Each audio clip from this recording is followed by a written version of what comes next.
When you think of a raid, what comes to mind? Bug spray if you're in the US? Viking marauders if you're in 9th century England? What about hard drives and redundancy? Technically, it's all three above, but today we're going to focus on the last one. This is B from TatOG Tech, and today I'm going to answer the question, what the heck is a redundant array of independent disks or RAID? Stick with me. I have a favor to ask. If you like this type of video and want to see more content like it, make sure you are subscribed and hit the bell button for notifications. Also, don't forget to give this video a like if you liked it. Let me know what you liked, didn't like, or if you have any comments, questions, or concerns, or emotional outbursts down in those comments below. And lastly, make sure you stick around all the way to the end to get the most out of this video. Let's do this thing. And before we actually get into the content, look, it's a Tessie sighting. Tessie! Tessie, say hi to the viewers. Look, she even gave us a look. That is Tessie saying hi. That's about as much as you're going to get out of her. But let's go ahead and get into the content. I've actually got an iPad that I'll be using as a drawing pad, so I can actually put some graphics up for you guys. And I've got an Apple Pencil to do that as well. So let me know what you think about it down below. I'm excited about it because I want to be able to go ahead and actually, whoops, let's go ahead and bring the iPad up first. One of these days, once I get it in my budget, I do plan on getting myself oops, that's not what we wanted to do. There we go. I do plan on getting myself a Stream Deck, just so I can go ahead and easily just kind of reorganize this thing. That's one day, but you know, I am not a rich man, so I have to do this channel on a budget. So thank you everybody for playing along here. But yeah, as you can see on the graphic here, we've got the redundant array of independent disks. RAID is a storage virtualization technology that allows multiple disks to act as one or more logical storage devices. It essentially allows you to create logical pools of storage while potentially providing data redundancy. RAID can provide redundancy and performance improvements depending on the level used. RAID itself actually goes all the way back to the 1970s, so it's really been around a really long time. Now, there's a few terms that you're going to want to know. And the first one is going to be redundancy, or redundant, just like is in the first letter of RAID. Redundancy is when you have multiple copies of data. RAID will provide redundancy of the data depending on which level of RAID you're using, but it's not going to be considered a backup solution. So just keep that in mind. Now, these other ones, I'm going to, like some of these other terms that I'll be going over here, these next three, I'll actually be showing you once we actually get to discussing the different RAID types. So don't worry about picturing them now. I will get you a picture for that here in just a few minutes. So, all right, the next term that we want to learn is striping, which is going to be striping. Now, and you know what? Let's do this. We're going to do this a little bit. We're going to do this a little bit differently here. So let's go ahead and let's get rid of this. All right, and what we're going to do is I'm going to go ahead and put these terms up here. So we've already talked about redundancy. All right, there we go. So let's go ahead and get rid of that one. All right, now let's talk about striping.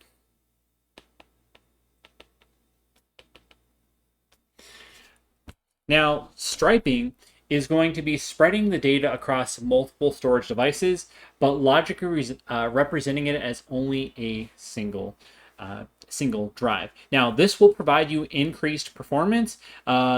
This does not provide any redundancy whatsoever, so just keep that in mind. And I probably should have just gone ahead and actually put all of the terms up here, but all at one time, but I didn't think about that, so we're just going to go ahead and work with this going forward. So let's go and talk about the next one, which is going to be mirroring. All right, so mirroring is basically each drive in the array has the same data on it. So you have 5 disks in the array. All 5 disks are going to have the exact same information on them. You'll have 5 copies of one set of data. The last term is going to be what is called parity.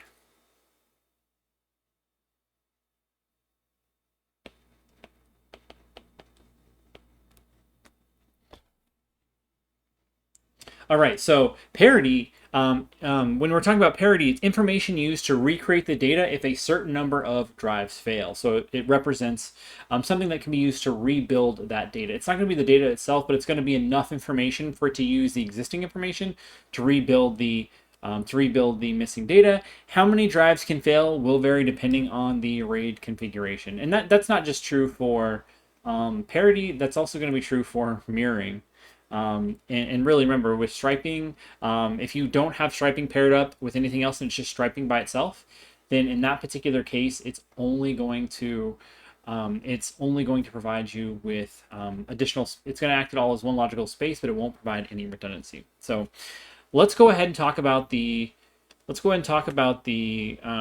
different RAID configurations. Now this is where I'm going to go ahead and start drawing these out for you.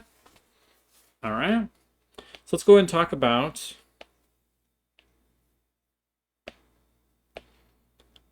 what's called RAID 0. All right. So RAID 0, it's going to utilize striping to combine a minimum of 2 disks together to act as one drive. So let's just go ahead and use the example of 2 disks.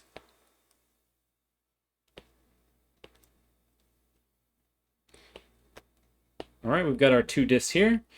Let's go ahead and put some arrows in between those. This is going to be stripe ink.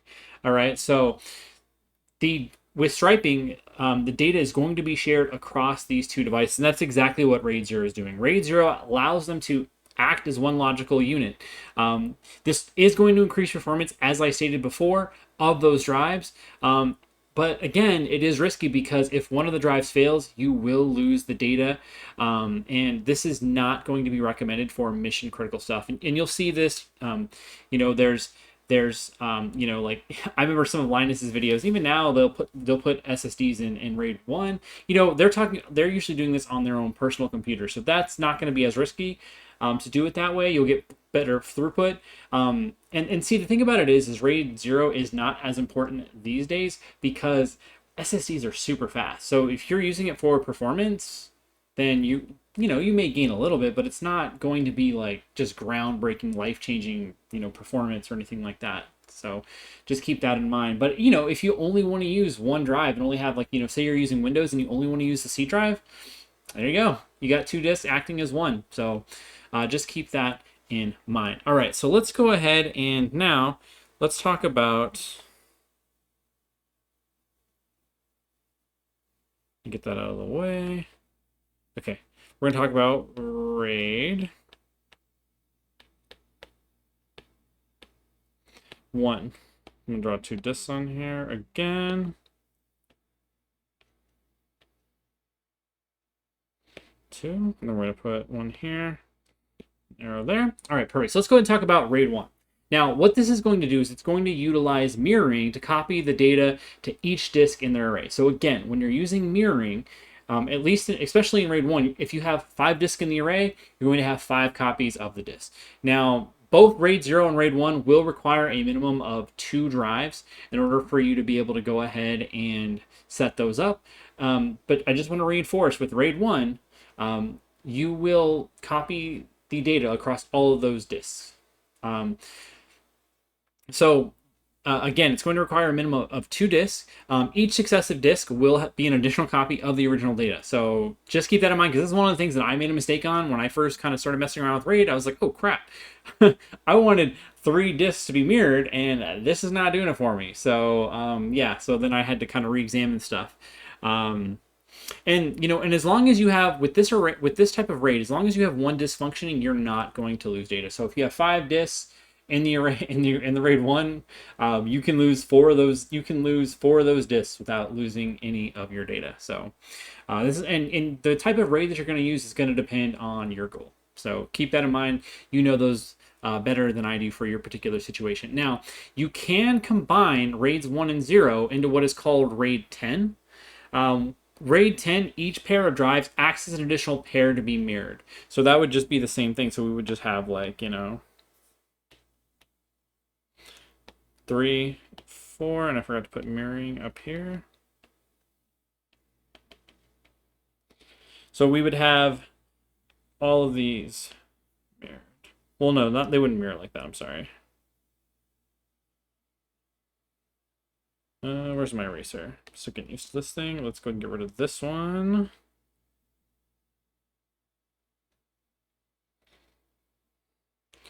All right, so then you would have the mirroring between these two, and then you would have striping between these two. Ah, that's a really crappy arrow. Let's just put. I'll just put stripe. So then you would have the striping and your mirroring, and there you go. That's how you're going to represent RAID 10. Now, just an example, if you put 8 drives in a RAID 10 configuration, you will have the capacity of 4 drives, and you can lose up to 4 drives without losing any of your data. So, all right. Let's go ahead and move on to RAID 5. Let me just go ahead and get this stuff down. All right, and I'm going to go ahead and just move this up.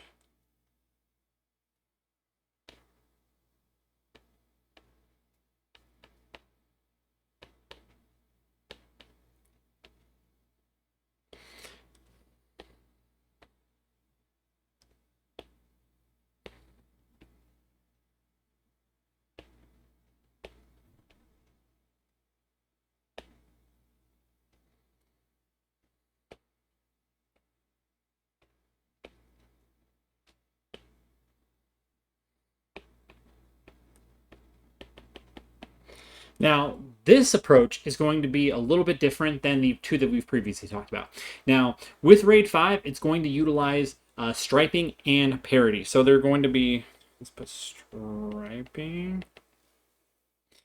We're going to use striping and parity to store the data across multiple disks. So it's still using striping, it's just not using the mirroring approach to make that information redundant. Now, this is going to require a minimum of 3 drives. So that's what we have here in our little drawn arrays. We have 3 drives. And this is going to give you, when you're using 3 drives, it's going to give you the equivalent of 1 drive as parity. Now, that's why I wrote parity next to drive 3, because that's, in this array, you're basically going to have 1 drive's worth of the parity data. Now, this data is not going to be just on a single drive. It's not like you have these 2 and then you have this 3rd drive down here. No, it'll be spread out amongst the 3 drives, because if you did have it on one single drive, that would create a single point of failure. And then if you lost that drive, you wouldn't be able to rebuild anything. It would defeat the purpose. So you want to take that into account. Now, let's see here. Yeah, and yeah, with this one you can lose, like I said, just a single drive, and then you'll still be able to go ahead and rebuild the data. Now, keep in mind, rebuilding that data for RAID 5 will take time, and the time will depend on how many disks you have in that array. And then the last thing that I want to talk about in regards to RAID is specifically what is known as RAID 6, which is RAID 5, but with an additional disk of parity, so you can lose 2 drives. That's the one that I'm actually going to be going for on my home server. I've just got to save up to buy a couple of additional SSDs to go and throw in that pool, and then that's the one I'll be using just in case I lose 2. I tend to be a little bit more on the cautious side, and I want to make sure that I'm going to have that data survive, because eventually I do plan on putting more important stuff on it, so I can go ahead and keep that all there. Awesome. All right, perfect. Yeah, so RAID is a great tool to help protect you from data loss. I want to say it again, though. It is not a backup solution. If your data is mission critical, make sure you have a backup like Backblaze or an offsite NAS or something like that. Check out the other videos in my TatOG Explains series. If you're caught up with that series, go ahead and check out this other video from my channel instead. Thank you so much for watching my video, and have the greatest of days.